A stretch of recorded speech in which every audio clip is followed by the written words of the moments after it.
नमस्कार मैत्रिणींनो, मी आता तुम्हाला गव्हाच्या पिठापासून फ्रँकी बनवायला दाखवणार आहे।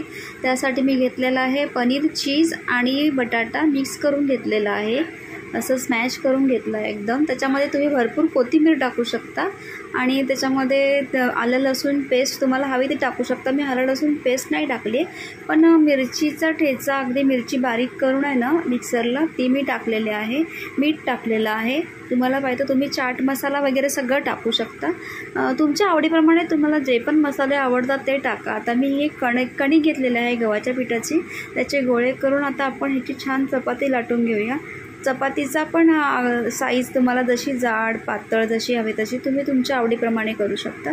आता मी थोडंसं बटर टाकलेलं आहे आणि आपण चपाती एका साईडून छान शेकून घ्यायची आहे आणि ज्या साईडून आपण चपाती शेकणार आहोत ना ती साईड आपण त्या साईडवरतीच आपण शेकलेल्या चपातीच्या साईडवरतीच आपण सगळं ते पनीर वगैरे आपण सगळं पसरवून घ्यायचं आहे। तर बघा आता आपण हे सगळं मी पनीर, चीज आणि बटाटा जे सगळं आहे ना ते मी सगळं याच्यावरती छान मिक्स करून घेतलेलं आहे।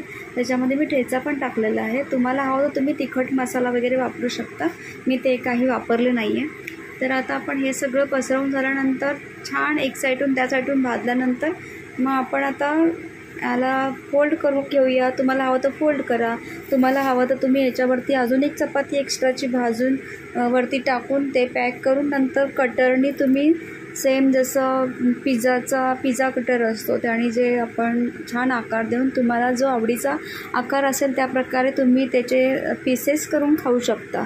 तर मी आपलं हे असंच केलेलं आहे।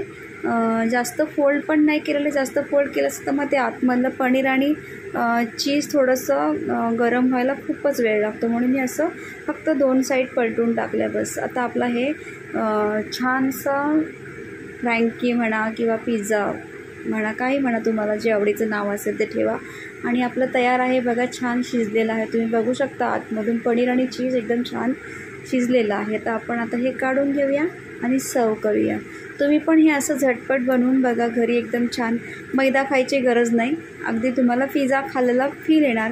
आणि जर तुम्हाला खरोखर पिझ्झा करायला फील यावा असेल तर तुम्ही याच्यामध्ये व्हेजिटेबल्स पण टाकू शकता, पण मी अगदी हे एकदम इमर्जन्सीमध्ये चटकन मला जे हवं होतं अवेलेबल ज्या गोष्टी होत्या त्या मी टाकून पटकन बनवलेलं आहे। तर तुम्ही पण अशा प्रकारे बनवा, खा आणि मला कमेंट्समध्ये लिहा। ओके, चला बाय, थँक्यू माझा व्हिडिओ बघितल्याबद्दल।